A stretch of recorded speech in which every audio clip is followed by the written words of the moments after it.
Assalamualaikum warahmatullahi wabarakatuh. Kami dari Prodi Pendidikan Biologi. Saya Ita Rosiana, saya Milani Dewi, dan saya Anir Fatulaili. Kami akan mempresentasikan hasil UTS AIK 3. Keberadaan organisasi Muhammadiyah di Indonesia ini merupakan bagian dari munculnya gerakan pembaruan di dunia Islam. Ini merupakan respon abad bangkitan Islam setelah mengalami kemunduran pasca runtuhnya dinasti Ottoman atau Kesultanan Utsmani. Yang pertama, jelaskan kemajuan di bidang politik pada zaman Kesultanan Utsmani. Kemajuan di bidang politik pada zaman Kesultanan Utsmani. Kesultanan Utsmani mengalami kemajuan besar dalam bidang politik, antara lain yang pertama, sistem pemerintahan terstruktur, yang mengembangkan sistem birokrasi yang kuat dan tersentralisasi. Yang kedua, ada ekspansi wilayah, yang menjadi kekuatan besar yang menguasai wilayah luar dari Eropa, Afrika Utara, hingga Asia Barat. Yang ketiga, peran khalifah, yaitu Sultan juga berfungsi sebagai khalifah, pemimpin umat Islam sedunia, memperkuat legitimasi politik dan keagamaan. Yang terakhir, konstitusi Tanzimat dari tahun 1839 hingga 1876, yaitu reformasi yang memperkenalkan prinsip-prinsip modern seperti hukum sipil, kesetaraan warga negara, dan administrasi modern. Yang kedua, ada dua tokoh pembaharuan Islam yang muncul pada akhir abad 19 dan awal abad 20, yakni Jamaluddin Al-Afghani dan Muhammad Abduh.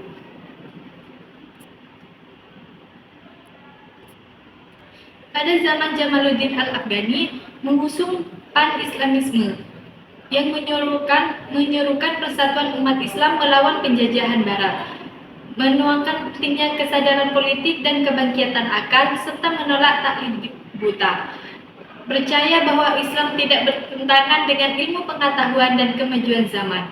Pada masa Muhammad Abduh, yaitu mengembangkan pemikiran rasional dalam Islam, serta menyerukan ijtihad dan reformasi pendidikan, menekankan pentingnya akhlak, ilmu, dan keterbukaan terhadap perubahan, serta pembaruan institusi keislaman, mendorong pemisahan antara agama dan pengaruh kekuasaan kolonial. Dia berdiri, di Indonesia ini sudah ada masyarakat Islam sebagaimana yang disebarkan oleh Wali Songo. Yang pertama, ada narasi yang menggambarkan corak Islam di Indonesia atau Nusantara, terutama pada masa awal masuknya. Islam di Indonesia pada masa awal masuknya. Islam masuk ke Nusantara secara damai melalui perdagangan, perkawinan, dan dakwah oleh para ulama dan wali songo. Corak Islam awal di Indonesia, yang pertama ada inklusif dan akomodatif, yaitu menyatu dengan budaya lokal, contohnya wayang, gamelan, dan upacara tradisional. Yang kedua, dakwah kultural, bukan kekerasan sehingga mudah diterima masyarakat. Yang ketiga, berbasis tarekat dan sufisme, yaitu menekankan spiritualitas dan etika. Pemerintah penjajah Belanda terhadap umat Islam, yaitu yang pertama ada politik divide et impera atau adu domba, yang memecah belah umat Islam untuk melemahkan kekuatan mereka. Yang kedua ada pengawasan terhadap aktivitas keagamaan, yaitu pemerintah Belanda memberlakukan izin untuk pengajian dan khutbah. Yang ketiga ada pembatasan haji, yaitu melalui ordonansi haji 1903 dan pembentukan konsulat di Jeddah untuk memata-matai jamaah haji. Yang terakhir ada pendidikan Islam dibatasi, yaitu Belanda lebih mendukung pendidikan barat dan melemahkan madrasah serta pesantren. Ada dua faktor utama yang melatar belakangi berdirinya Muhammadiyah, yaitu faktor subjektif dan faktor objektif. Yang pertama, faktor subjektif dan contohnya. Faktor subjektif berdirinya Muhammadiyah. Faktor dari dalam diri pendiri atau Kiai Haji Ahmad Dahlan. Contohnya yang pertama, kegelisahan spiritual dan keilmuan. Kiai Haji Ahmad Dahlan terhadap praktik Islam yang bercampur dengan tahayul dan bid'ah. Yang kedua, keinginan untuk memurnikan ajaran Islam sesuai Al-Quran dan As-Sunnah. Yang terakhir, pengalaman langsung saat belajar di Mekah yang membentuk pandangan. Ada kebijakan pemerintah penjajah Belanda terhadap Indonesia, khususnya kepada umat Islam yang sangat merugikan. faktor objektif beserta contohnya. Antara faktor objektif berdirinya Muhammadiyah atau faktor dari luar yang mendorong berdirinya Muhammadiyah beserta contohnya. Yang pertama itu kondisi umat Islam yang terbelakang secara pendidikan, ekonomi, dan sosial. Yang kedua ada penjajahan Belanda yang menindas umat Islam. Yang ketiga, pengaruh gerakan pembaharuan dunia Islam seperti dari Timur Tengah dan yang terakhir ada pengaruh gerakan pembaharuan dunia Islam seperti dari Timur Tengah yang dipimpin oleh Abduh dan Afghani. Yang keempat, selain landasan ideologis yang bersifat asasi yakni Al-Quran dan As-Sunnah, ada beberapa rumusan pemikiran yang kemudian dijadikan sebagai landasan ideologis bagi persyarikatan Muhammadiyah, antara lain kepribadian Muhammadiyah dan MKHC Muhammadiyah.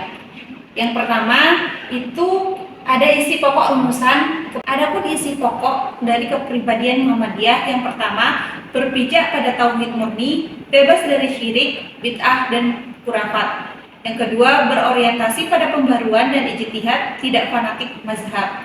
Yang ketiga aktif dalam amal sosial dan pendidikan, bukan sekadar simbolik ibadah. Yang keempat mengedepankan ukhuwah Islamiyah, bukan perpecahan. Yang terakhir mengembangkan sikap toleran dan damai dalam kehidupan. Sedangkan yang kedua itu ada pokok rumusan dari MKHC Muhammadiyah. Isi pokok MKHC Muhammadiyah atau matan keyakinan dan cita-cita hidup. Yang pertama, Islam sebagai agama yang menyeluruh atau kafah yang mengatur seluruh aspek kehidupan. Yang kedua, menjadikan Al-Quran dan Sunnah sebagai rujukan pertama. Yang ketiga, cita-cita membangun masyarakat utama atau khairu ummah yang berilmu, beriman, dan beramal. Yang keempat, bersifat terbuka, dinamis, dan adaptif terhadap kemajuan zaman. Yang terakhir, menghidupkan dakwah amar ma'ruf nahi munkar, serta mengembangkan pendidikan dan kesejahteraan masyarakat. Jadi, kesimpulan dari materi yang sudah kami bahas bertiga nanti. Jadi kesimpulan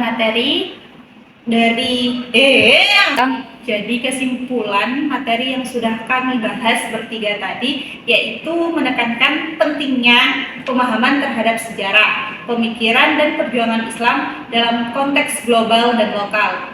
Kesultanan Utsmani menjadi contoh kejayaan politik Islam masa lalu. Sementara tokoh pembaharu seperti Jamaluddin Al-Afghani dan Muhammad Abduh menunjukkan pentingnya ijtihad, persatuan umat, dan kemajuan intelektual sebagai respon terhadap kemunduran dan penjajahan. Di Indonesia, Islam masuk secara damai melalui pendekatan budaya, dan Wali Songo berperan penting dalam membentuk corak Islam yang moderat, toleran, dan spiritual. Namun, masa penjajahan Belanda membawa penderitaan dan diskriminasi terhadap umat Islam, mendorong lahirnya gerakan pembaruan seperti Muhammadiyah.